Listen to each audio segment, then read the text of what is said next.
بسم اللہ الرحمن الرحیم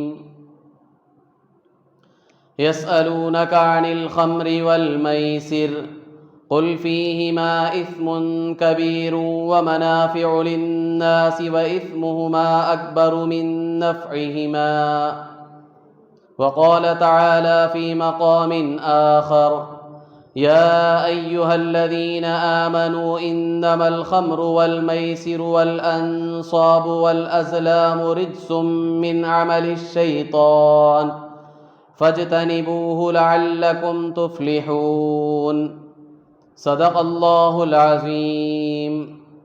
عن عائشة رضي الله تعالى عنها قالت قال رسول الله صلى الله عليه وسلم كل مسكر حرام وقال عليه الصلاة والسلام لا يشرب الخمر حين يشربها وهو مؤمن او كما قال رسول الله صلى الله عليه وسلم.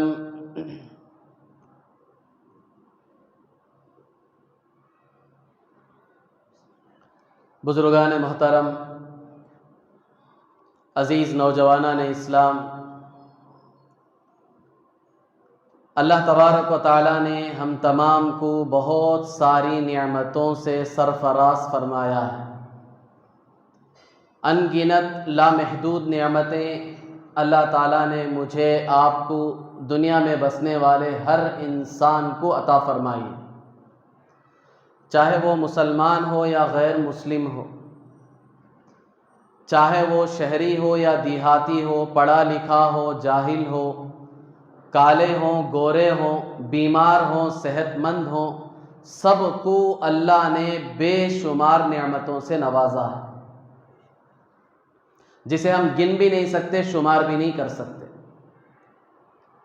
قرآن پاک میں اللہ تبارک و تعالیٰ ارشاد فرماتے ہیں وَإِن تَعُدُّوا نِعْمَةَ اللَّهِ لَا تُحْصُوهَا، اگر تم اللہ کی نعمت کو گننا چاہو گے، شمار کرنا چاہو گے تو اسے گن نہیں سکتے، شمار نہیں کر سکتے. بندہ اپنی بساط کے مطابق بہت سی مرتبہ یہ سوچتا ہے کہ اللہ تعالیٰ نے مجھے نعمتوں سے محروم کر دیا ہے، اللہ نے مجھے کوئی خاص نعمتیں عطا نہیں کی ہیں، اللہ نے مجھ پر کوئی خاص کرم نہیں کیا ہے. ایک بیمار آدمی ہے تو وہ یہ سوچنے لگتا ہے کہ اللہ کی میرے اوپر کوئی نعمتیں نہیں ہیں. کیوں؟ اس لیے کہ اس نے صرف صحت کو نعمت سمجھا ہے. اب وہ بیمار ہو چکا ہے تو وہ یہ سمجھ رہا ہے کہ اللہ کی میرے پر کوئی نعمت نہیں. اسی طرح ایک غریب آدمی ہے، فقیر آدمی ہے، تنگ دست ہے، وہ یہ سمجھ رہا ہے کہ اللہ کی میرے اوپر کوئی نعمتیں نہیں ہیں، اس لیے کہ وہ مال کو نعمت سمجھ رہا ہے کہ مال ہی اللہ کی بہت بڑی نعمت ہے، یہ میرے پاس نہیں ہے تو اللہ کی کوئی نعمت مجھے نہیں ملی. اور ایک آدمی جو بدصورت ہے، کالا کلوٹا ہے، وہ یہ سمجھ رہا ہے، سوچ رہا ہے کہ اللہ نے مجھے کوئی نعمت سے نہیں نوازا ہے، اس لیے کہ اس کے سامنے سب سے بڑی نعمت فی الوقت خوبصورتی ہے، حسن و جمال ہے، جو اسے نہیں ملا ہے وہ محروم ہے. وہ یہ سمجھ رہا ہے کہ اللہ نے مجھے نعمتوں سے محروم کر دیا. تو ہر آدمی اپنی پریشانی کے مطابق اس کے بالمقابل چیز کو نعمت سمجھتا ہے کہ جس چیز سے یہ پریشان ہے اس کے بالمقابل جو چیز ہے اسے نعمت سمجھتا ہے اور یہ سوچتا ہے کہ اللہ نے مجھے نعمت سے نہیں نوازا.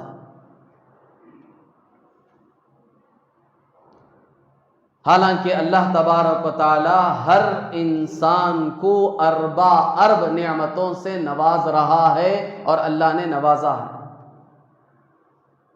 اس میں کوئی تمیز نہیں مسلمان اور غیر مسلم کی، سب کو اللہ نعمتوں سے نوازتے ہیں. اللہ کی نعمتیں ہی تو ہیں، اسی کا تو یہ اثر ہے، نتیجہ ہے. ہم کھا رہے ہیں، پی رہے ہیں، صبح اٹھتے ہی جو موت کی حالت سے ہم واپس آئے ہیں. حدیث میں کہا گیا النوم اخت الموت، رات میں جب آدمی سوتا ہے تو وہ موت کی طرح ہے اس کے لیے، نیند موت کی بہن ہے. تو جو صبح تم زندہ اٹھے ہو، کیا یہ اللہ کی نعمت نہیں ہے؟ اٹھتے ہی تمہارے آنکھوں میں جو بینائی موجود ہے باقی ہے، تمہیں دکھائی دے رہا ہے، کہ اللہ کی نعمت نہیں ہے؟ اٹھتے ہی تمہارے کانوں کو اچھی طرح سنائی دے رہا ہے، کیا یہ اللہ کی نعمت نہیں ہے؟ اٹھتے ہی تم اچھی طرح سانس لے رہے ہو، سانس باہر نکال رہے ہو، کیا یہ اللہ کی نعمت نہیں ہے؟ اٹھتے ہی تم استنجا اپنی ضرورت پوری کرنے کے لیے جاتے ہو، آسانی سے پوری کر کے آ جاتے ہو، کیا یہ اللہ کی نعمت نہیں ہے؟ اٹھنے کے بعد تم کھانا کھاتے ہو، لقمہ حلق سے نیچے اتر جاتا ہے، اٹکتا نہیں ہے، تو کیا یہ اللہ کی نعمت نہیں ہے؟ پانی پیتے ہو، آسانی سے گلے سے اتر جاتا ہے، کیا یہ اللہ کی نعمت نہیں ہے؟ اٹھنے کے بعد تم چلتے ہو، چیزوں کو ہاتھوں سے پکڑتے ہو، محسوس کرتے ہو، تمہیں لقوہ نہیں لگا ہے، تمہارے ہاتھ شل نہیں ہو گئے ہیں، یہ سب کیا اللہ کی نعمتیں نہیں ہیں؟ کیا کیا نعمتیں اللہ کی گنوائی جائیں، بندہ سوچتا نہیں ہے۔ تو یہ جتنی بھی نعمتیں اللہ نے ہمیں دی ہیں، یہ سب اللہ کی امانت ہے، اور امانت میں خیانت کرنا جائز نہیں ہے، اس کی اجازت نہیں ہے۔ دنیا میں بھی یہی ضابطہ ہے کہ کسی آدمی کے پاس اگر ہم کوئی امانت کے طور پر کوئی چیز رکھیں، ہماری گاڑی ہو یا ہمارے پیسے ہوں یا ہمارے استعمال کی کوئی چیزیں ہوں، تو ضابطہ اور اصول کیا ہے کہ وہ امانت میں خیانت نہیں کرے گا۔ جتنی دیر کے لیے، جتنے وقت کے لیے، جتنے دنوں کے لیے ہم نے اس کے پاس وہ امانت رکھی ہے، وہ اس کی حفاظت کرے گا، اور جب ہم مانگیں گے وہ اسے اسی حالت میں لوٹائے گا۔ اس میں کوئی گڑبڑی نہیں ہونی چاہیے، خرابی نہیں آنی چاہیے۔ دنیا میں بھی ہر آدمی اس چیز کو اچھی طرح سمجھتا ہے، جانتا ہے۔ تو ہمیں اللہ نے جتنی نعمتیں دی ہیں، صحت کے اعتبار سے، مال کے اعتبار سے، ہمارے جسم کے اعتبار سے، زندگی کے اعتبار سے، مال کے اعتبار سے یا دوسری چیزوں کے اعتبار سے، یہ سب اللہ کی امانت ہے۔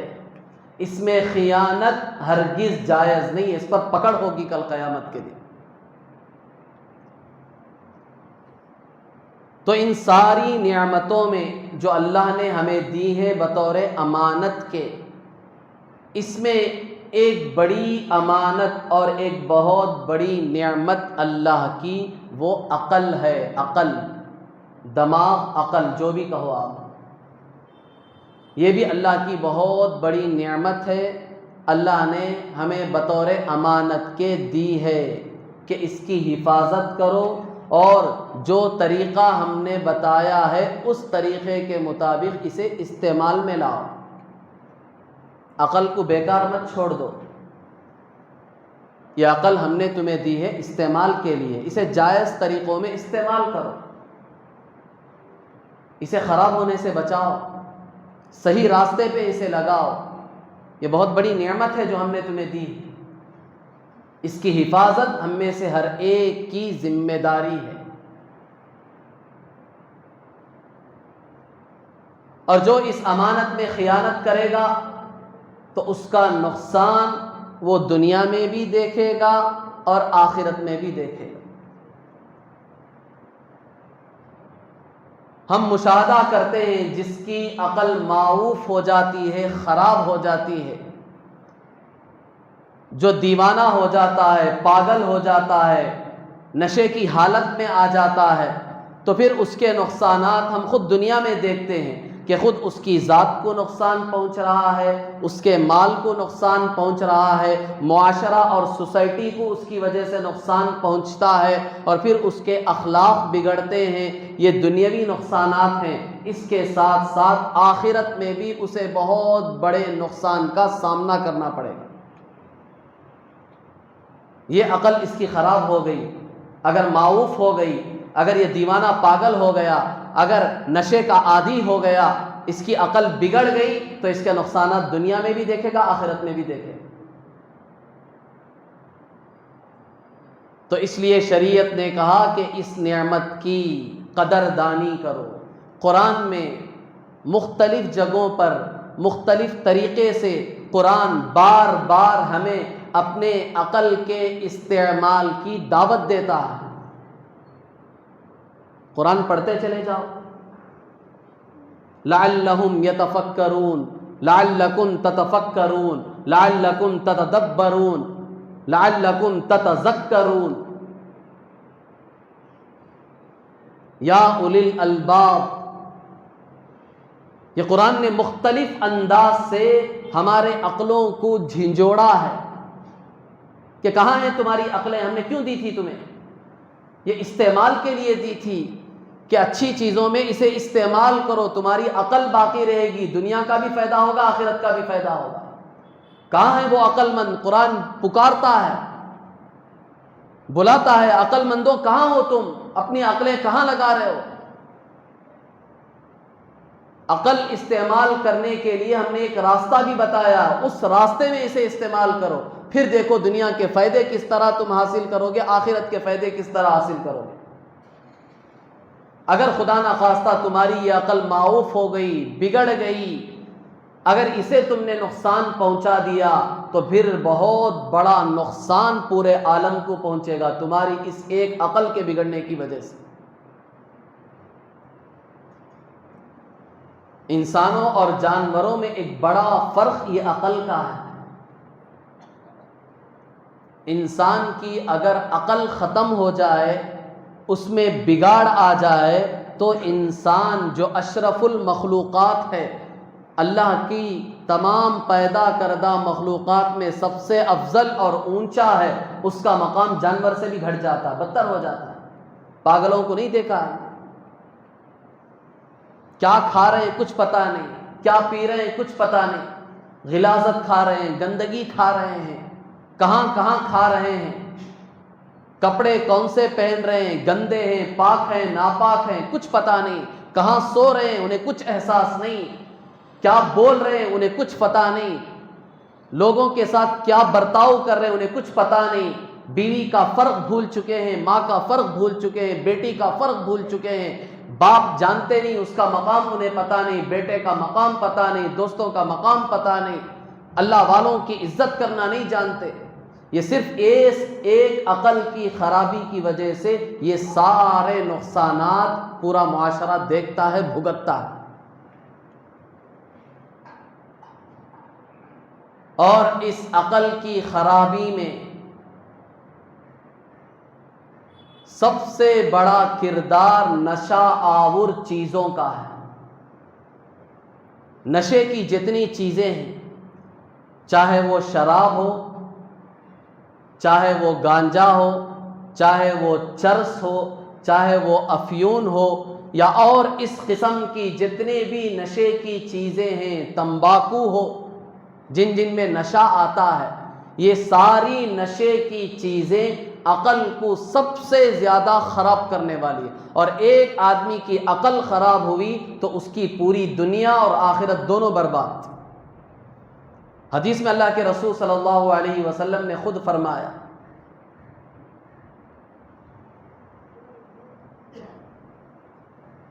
کہ خاص طور پر شراب کا ذکر کر کے اللہ کے رسول صلی اللہ علیہ وسلم نے فرمایا کہ یہ ہر برائی کی چابی ہے، مفتاح کل شر، ہر برائی کی چابی ہے یہ۔ اور قرآن پاک کی آیت میں بھی باقاعدہ طور پر اللہ تبارک و تعالیٰ نے 4 چیزوں کا ذکر کیا اور بتایا کہ ان چیزوں سے بچو۔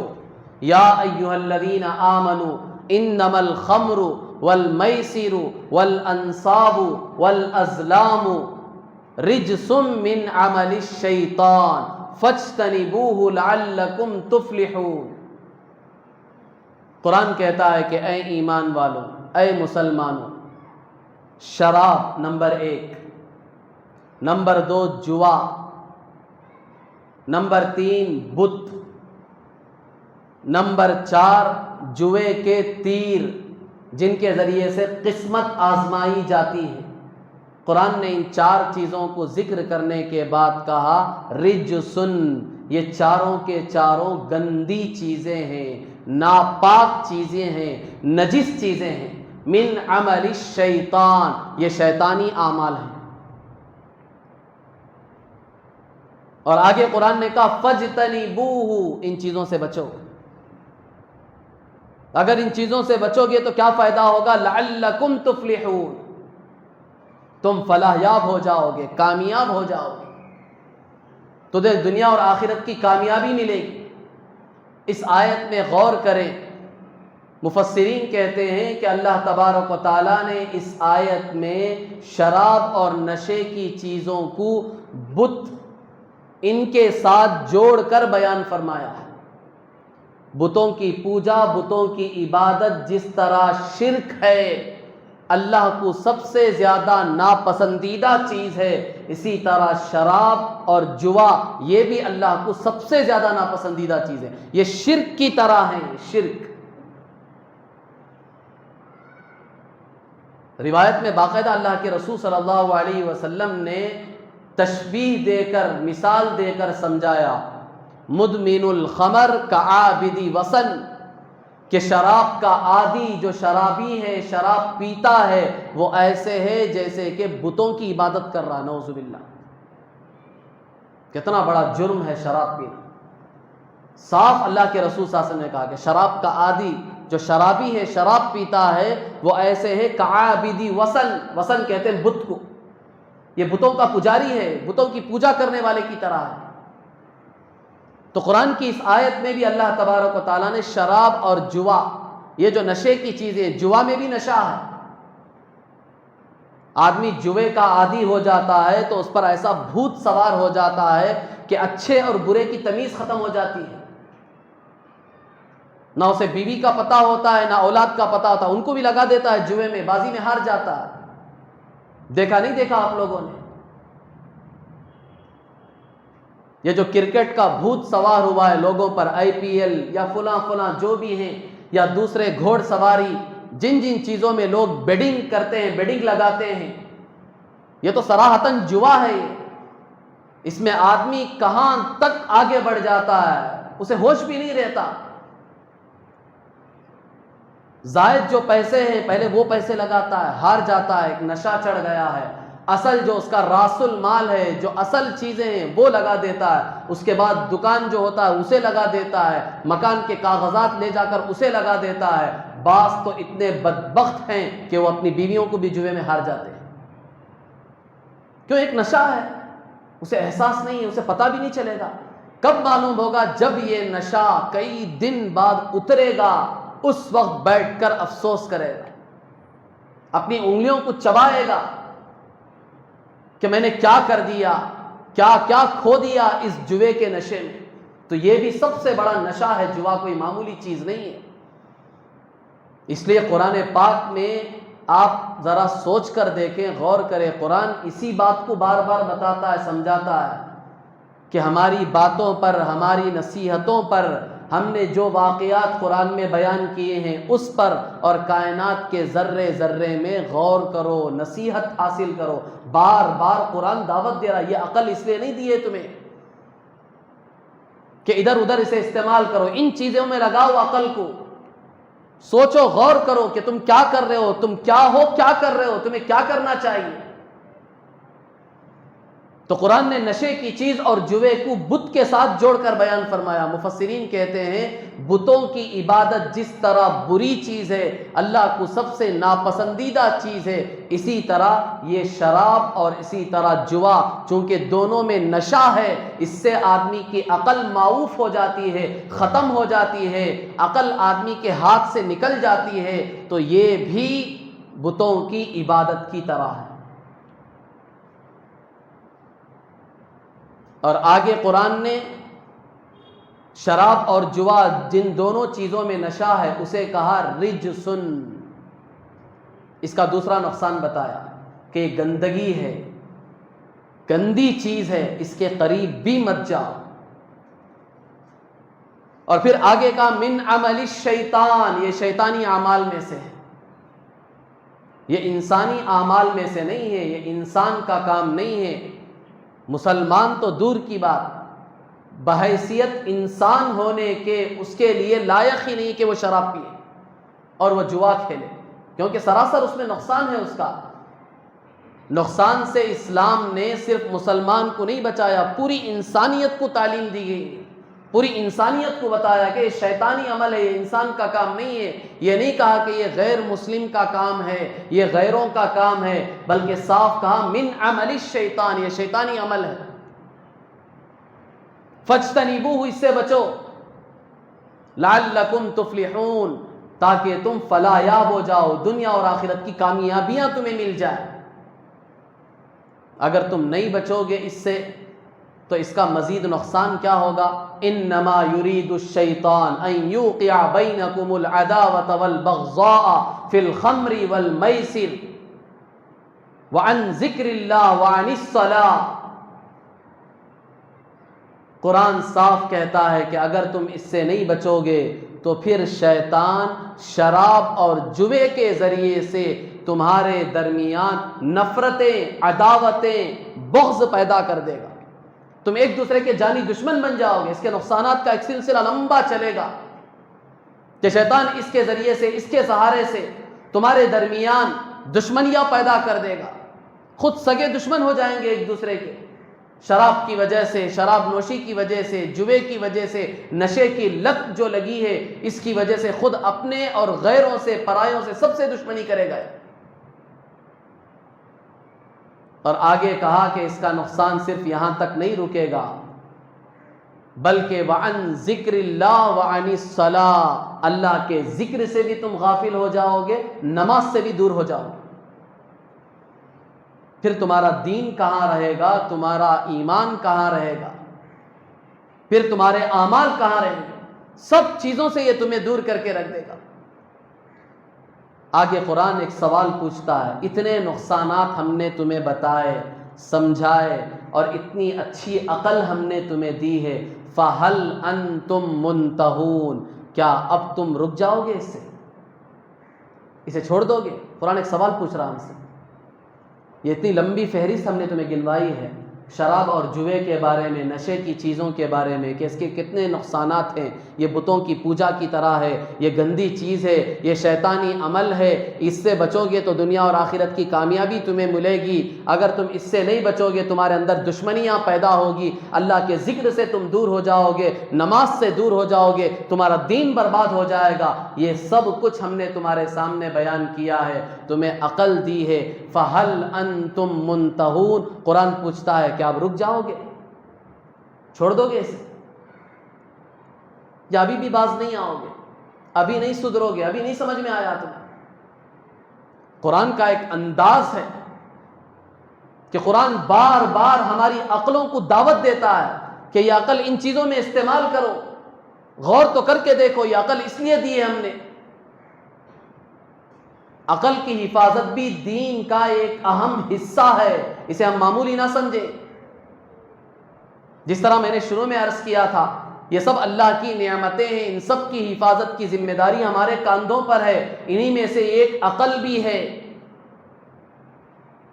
شریعت اور دین کے ماہرین نے صاف طور پر یہ بیان کیا ہے کہ شریعت کے بنیادی جو 5 مقاصد ہیں جن پر شریعت کی بنیاد ہے، ان 5 چیزوں میں سے ایک عقل بھی ہے. دین کی حفاظت کرنا یہ بھی ذمہ داری ہے ہماری، اپنی جان کی حفاظت کرنا یہ بھی ذمہ داری ہے، مال کی حفاظت کرنا یہ بھی ہماری ذمہ داری ہے، نسل کی، ہماری اولاد کی حفاظت کرنا یہ بھی ہماری ذمہ داری ہے، اور 5ویں چیز عقل کی حفاظت بھی ہماری ذمہ داری ہے. یہ دین کے 5 بنیادی مقاصد میں سے ایک مقصد ہے. دین، جان، مال، نسل اور عقل. یہ عقل بھی دین کے مقاصد میں سے ایک اہم مقصد ہے. اس کی حفاظت کی ذمہ داری ہماری ہے کہ ہم اس کی حفاظت کریں. اور عقل عام طور پر ان نشہ آور چیزوں سے معروف ہو جاتی ہے، برباد اور ختم ہو جاتی ہے، جس میں آج ہمارا معاشرہ سب سے زیادہ ملوث ہے. اور معاشرے میں بھی ہمارا نوجوان طبقہ، نوجوان، مرد تو مرد، عورتیں بھی اس کی عادی ہو چکی ہیں. کالج کی بڑی بڑی ڈگریاں حاصل کرنے والی عورتیں یا تو بری صحبت کی وجہ سے، بری آشنائیوں کی وجہ سے یا دوسرے جو غیر ہیں وہ ان کو زبردستی اس کا عادی بنا رہے ہیں، اور وہ عادی ہو چکی ہیں۔ خود ہماری مسلم بہنیں ہیں، کئی ہیں ایسی، باہر ملکوں کی اور دوسرے شہروں کی بات نہیں، خود ہمارے اس بنگلور شہر کی بات بتا رہا۔ کتنے کالجوں میں، یونیورسٹیوں میں ہمارے نوجوان مرد، ہماری نوجوان عورتیں، بیٹیاں اس کی عادی ہیں، اچھے اچھے گھرانوں کی، جو اپنے آپ کو دیندار سمجھتے ہیں، ان کی بیٹیاں اور ان کے بیٹے ان سب چیزوں کے عادی ہو چکے، انہیں پتہ بھی نہیں ان کے گھر والوں کو، کیوں؟ وہ تربیت نہیں ہوئی، وہ ان کی نگرانی نہیں ہو رہی ہے۔ ڈگریوں کے چکر میں ان کو اتنی آزادی دے دی، اتنی آزادی دے دی کہ وہ ان کے ہاتھ سے نکل چکے، انہیں اس کا احساس بھی نہیں ہے۔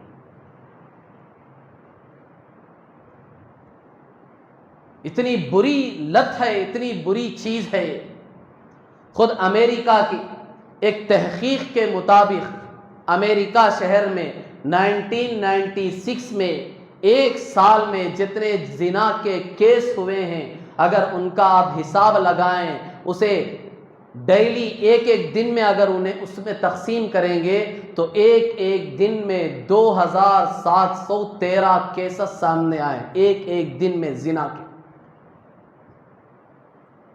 یہ اس وقت کی بات بتا رہا ہوں، اب کتنے ہو گئے اللہ بہتر جانتا۔ ہر دن 3500 کیس زنا کے، صرف امریکہ شہر میں، اور وہاں کی آبادی میں سے ہر 12ویں آدمی کو اگر آپ دیکھیں گے تو وہ ایسا ہوگا جس نے خود اپنے رشتہ داروں میں سے کسی عورت سے زنا کیا، غیروں سے نہیں، خود اپنی محرم عورتوں سے۔ ہر 12واں آدمی تمہیں وہاں ایسا ملے گا جس نے اپنے خود رشتہ دار عورتوں سے زنا کیا۔ اس کی بنیادی وجہ کیا ہے؟ شراب نوشی، نشے کی چیزیں، کہ آدمی کو اس نشے میں احساس ہی نہیں ہوتا، اسے پتہ ہی نہیں چلتا ہے کہ میں کون ہوں، میں کیا کر رہا ہوں، اس کی عقل معاف ہو جاتی ہے، ختم ہو جاتی ہے، اتنا بڑا جرم ہے اسے اس کا احساس بھی نہیں ہوتا ہے۔ حالانکہ حدیث میں بھی اللہ کے رسول صلی اللہ علیہ وسلم نے اس کے بارے میں کتنی سخت وعید بیان فرمائی، لا یشرب الخمر حین یشرب وہو مؤمن، ایک مسلمان جس وقت شراب پیتا ہے، شراب پینے کی حالت میں وہ مومن ہی نہیں رہتا، ایمان اس کا نکل جاتا ہے۔ اتنی سخت وعید بیان فرمایا اللہ کے رسول صلی اللہ علیہ وسلم۔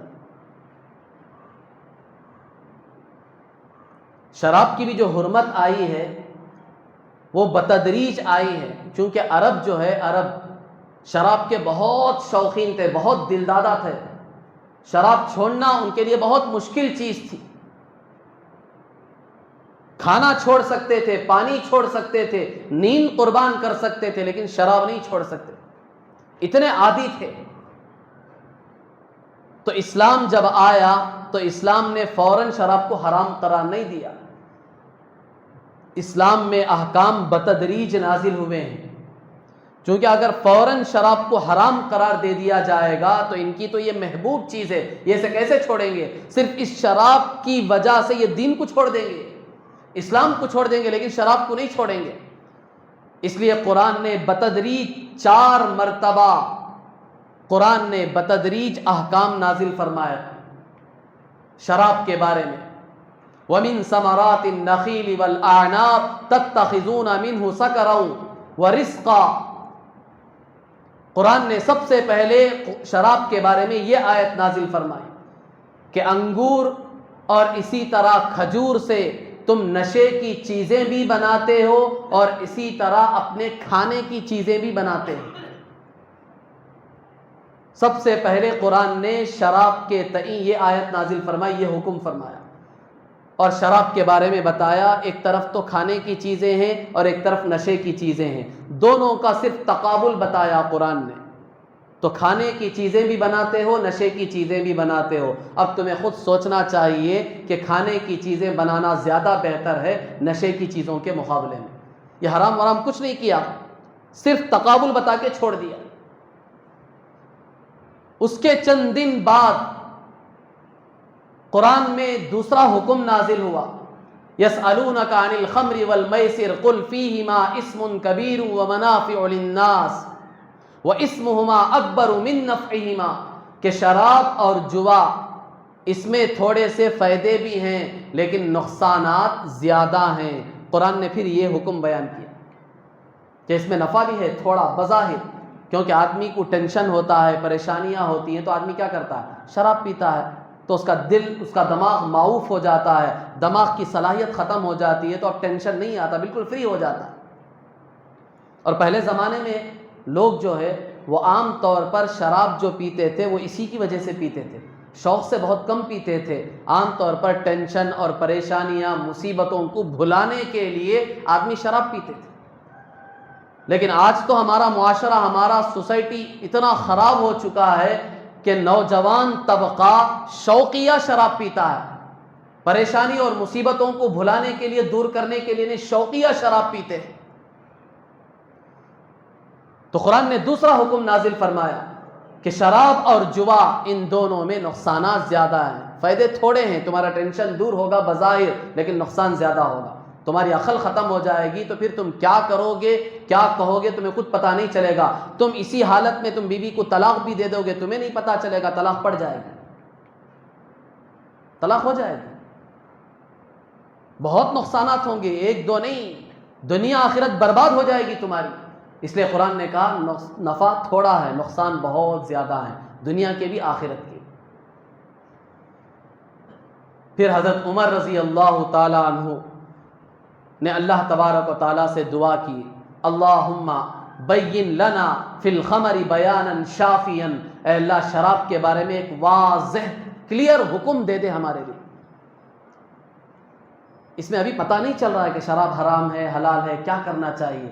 دو حکم آئے شریعت کی طرف سے، اللہ کی طرف سے، لیکن کلیئرٹی نہیں تھی کہ شراب کیا ہے۔ تو حضرت عمر رضی اللہ تعالیٰ نے دعا کی، اللہ شراب کے بارے میں بالکل کلیئر حکم نازل کر دے، بالکل واضح بیان ہمیں دے دے، بتا دے کہ کیا ہے۔ تو پھر تیسرا حکم آیا شراب کے بارے میں، یا ایھا الذین آمنوا لا تقربوا الصلاۃ وانتم سکارا، اے مسلمانوں شراب کی حالت میں، نشے کی حالت میں نماز کے قریب بھی مت جاؤ۔ ابھی بھی شراب باقاعدہ حرام نہیں کیا گیا، کہا کہ نمازوں کے اوقات میں خاص طور پر احتیاط کر لو۔ اب مسلمانوں کا ایک بڑا طبقہ ایسا تھا کہ وہ پہلے ہی سے شراب سے متنفر تھا، شراب کو پسند نہیں کرتا تھا۔ آپ علیہ الصلوۃ والسلام اور بڑے بڑے صحابہ، ہاں جو چھوٹے قسم کے تھے، جو نئے نئے مسلمان تھے، یا چھوٹے قسم کے جو صحابہ تھے، وہ بعض شراب پی لیا کرتے تھے دعوتوں میں، کیونکہ باقاعدہ شراب کی حرمت کا حکم نہیں آیا تھا۔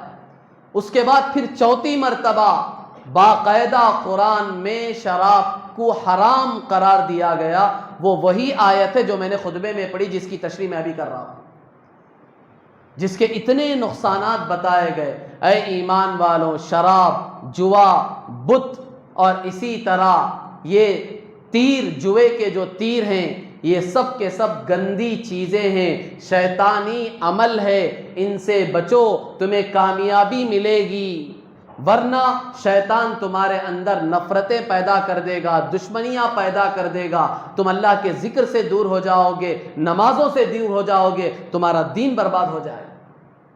یہ پوری تفصیل قرآن نے نازل فرمائی، اللہ تبارک و تعالیٰ نے یہ آیت نازل فرما کر بتا دیا کہ اب شراب ہمیشہ کے لیے حرام۔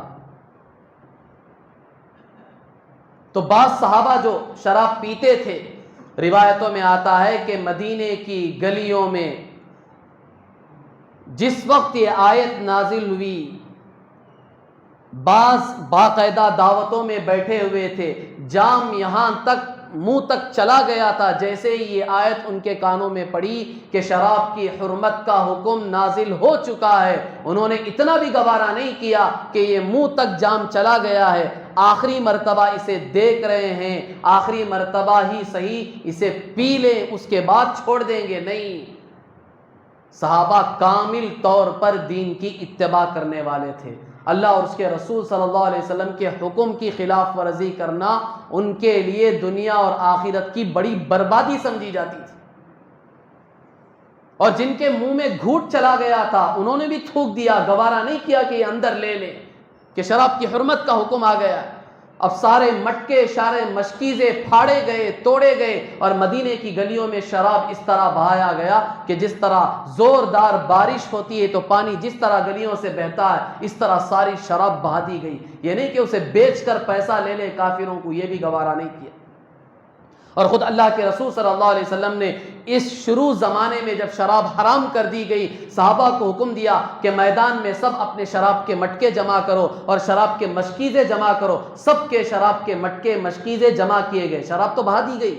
اب یہ جو خالی مٹکے ہیں وہ اور جو خالی مشکیزیں ہیں، جو چمڑے کا تھیلا آتا ہے اسے کہتے ہیں مشکیزہ، جو سفروں میں عام طور پر لے جاتے ہیں، اس میں پانی تھوڑا سا ٹھنڈا بھی ہوتا ہے، جو بکرے اور دوسرے جانوروں کے جو چمڑے ہوتے ہیں اسے مشکیزہ بنایا جاتا ہے۔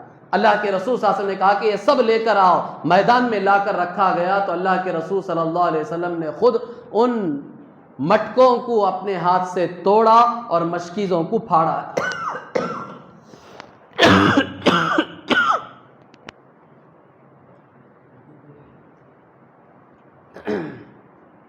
یعنی اتنا بھی گوارا نہیں کیا اسلام نے، اللہ کے رسول صلی اللہ علیہ وسلم نے، کہ شراب تو بہا دی گئی ہے، اب مٹکے دھو لیں، اسے صاف کر لیں اور اسے استعمال میں لا لیں، لا سکتے ہیں، شرعاً کوئی ممانعت نہیں ہے، لیکن چونکہ وہ مٹکے رہیں گے، مشکیزیں رہیں گے تو شراب کی یاد آ سکتی ہے انسان ہونے کی حیثیت سے۔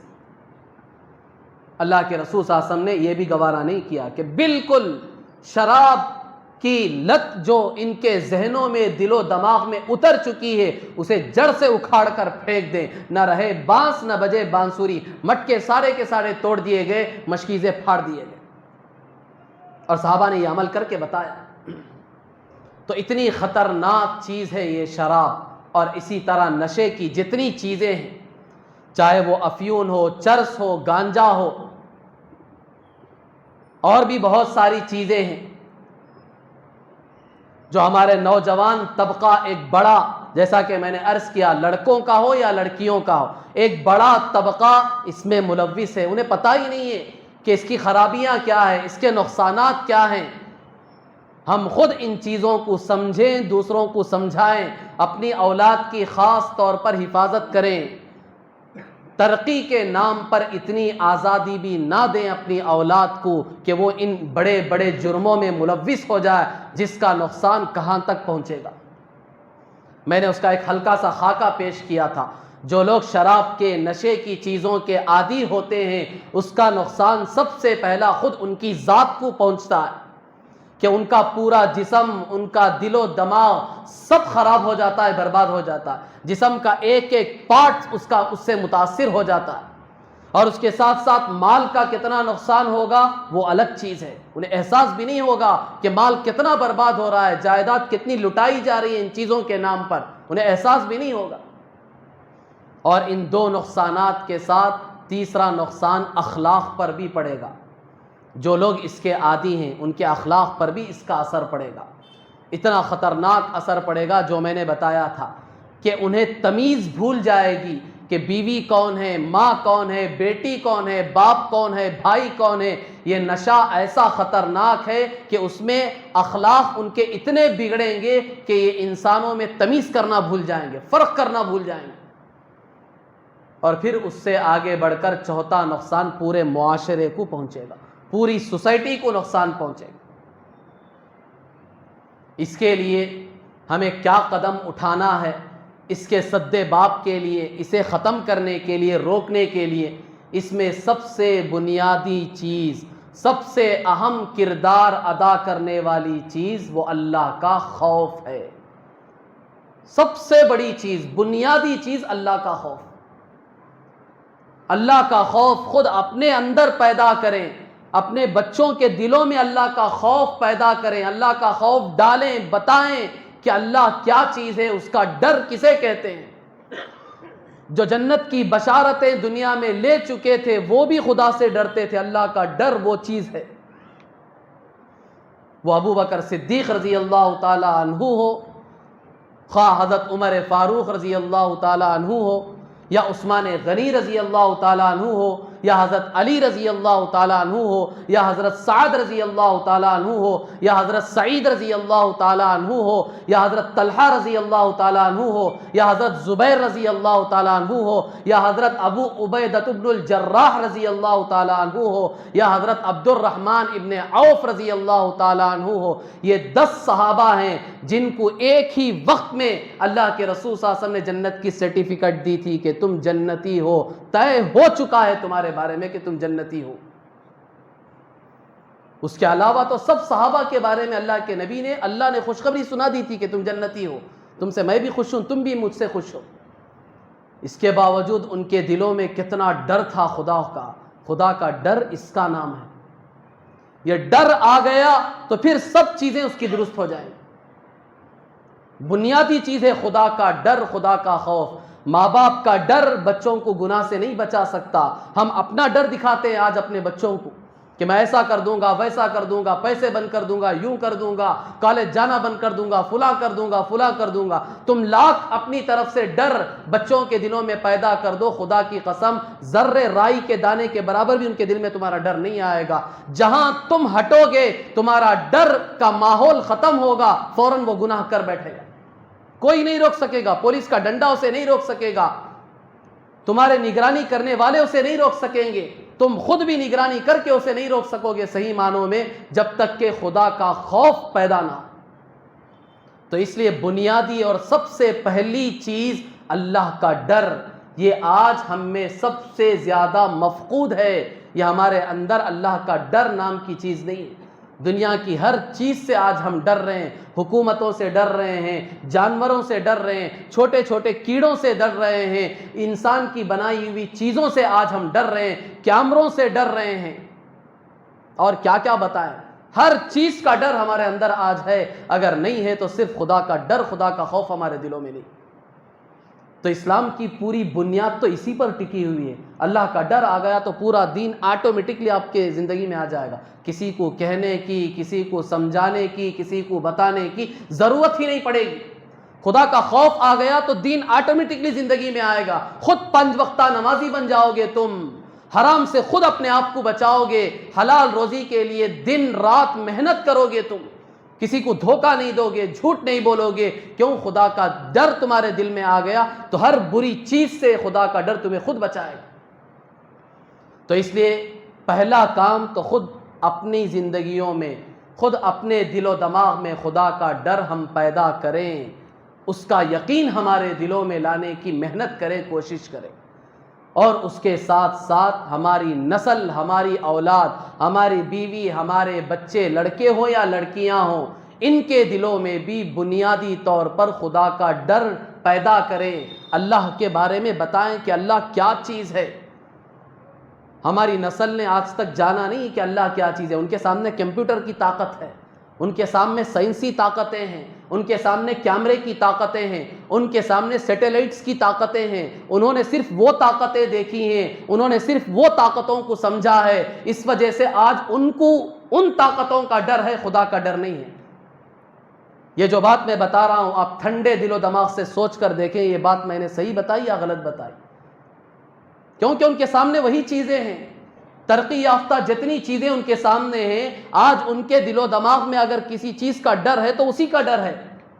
ہمارا بچہ یا بچی کوئی غلط کام کرنا چاہتے ہیں تو کسے دیکھتے ہیں؟ فرسٹ کیمرے کو دیکھتے ہیں کہ کیمرہ تو کہیں نہیں ہے، کیونکہ اس کی طاقت کا اندازہ ہے ان کو کہ سب پکڑ لیتا ہے، کیچ کر لیتا ہے، دودھ کا دودھ، پانی کا پانی کر دیتا ہے، جو کر رہے ہیں وہ بھی دکھا دیتا ہے، جو بول رہے ہیں وہ بھی دکھا دیتا ہے۔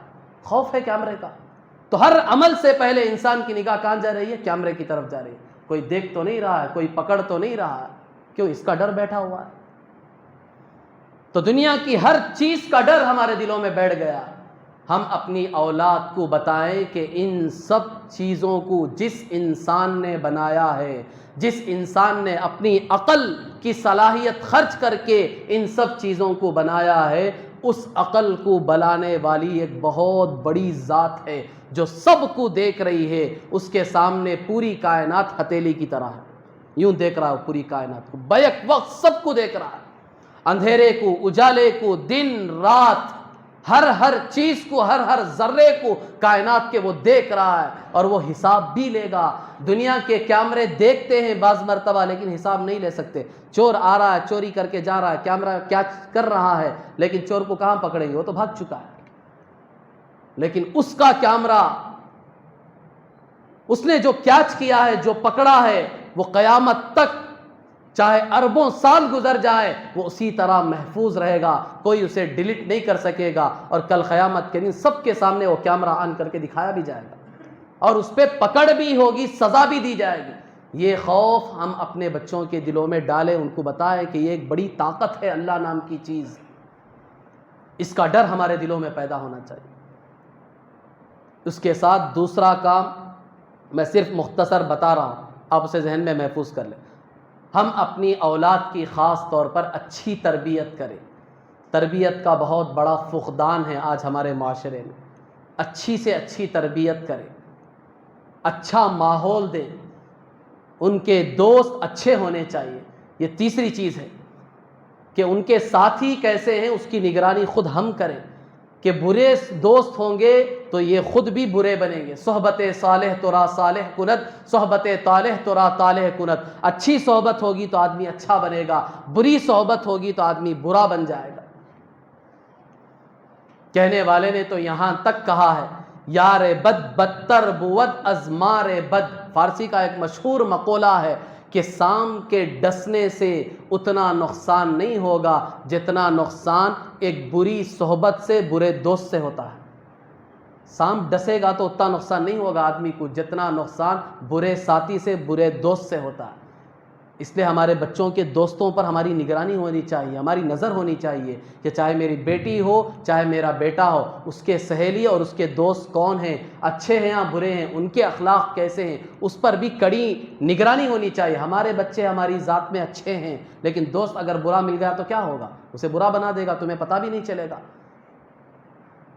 کہ بیٹا شراب کا عادی ہو چکا ہے، گانجے کا عادی ہو چکا ہے، چرس کا عادی ہو چکا ہے، افیون کا عادی ہو چکا ہے، پتہ نہیں ڈرگس لے رہا ہے۔ آج تو یہ ہمارے مسلم محلوں میں عام ہے یہ چیزیں، یہ آس پاس کے علاقوں کی بات بتا رہا ہوں۔ کتنے نوجوان ہیں آٹو میں بیٹھ کر کھلم کھلا دن کے اجالے میں ڈرگس لے رہے ہیں۔ نوجوان 15 سال کی عمر جنہیں صحیح عقل بھی نہیں آئی ہے وہ لے رہے ہیں، اس کے عادی ہو چکے ہیں۔ اتنی چھوٹی عمر میں یہ لت کہاں سے پڑی ان کو؟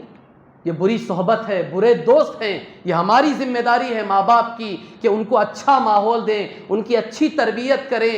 ان کے اچھے دوست ہیں تو ان سے ملنے دیں، برے دوست ہیں تو فوراً ان کا رشتہ ناتا توڑ دیں۔ یہ چند کام اگر ہم کریں گے تو انشاءاللہ پھر ایک اچھا پاک صاف اسلامی معاشرہ، اسلام جو چاہتا ہے وہ معاشرہ ہم تشکیل دے سکتے ہیں۔ اس کے اسباب اور ذرائع ہم خود بن سکتے ہیں۔ اللہ تبارک و تعالیٰ سے دعا ہے کہ اللہ تبارک و تعالیٰ صحیح معنوں میں ان برائیوں سے ہماری نسلوں کی، ہماری اولاد کی اور پوری امت مسلمہ کی خاص طور پر اور عمومی طور پر پوری انسانیت کی اللہ تبارک و تعالیٰ حفاظت فرمائے۔ آمین۔ وآخر دعوانا الحمدللہ رب العالمین۔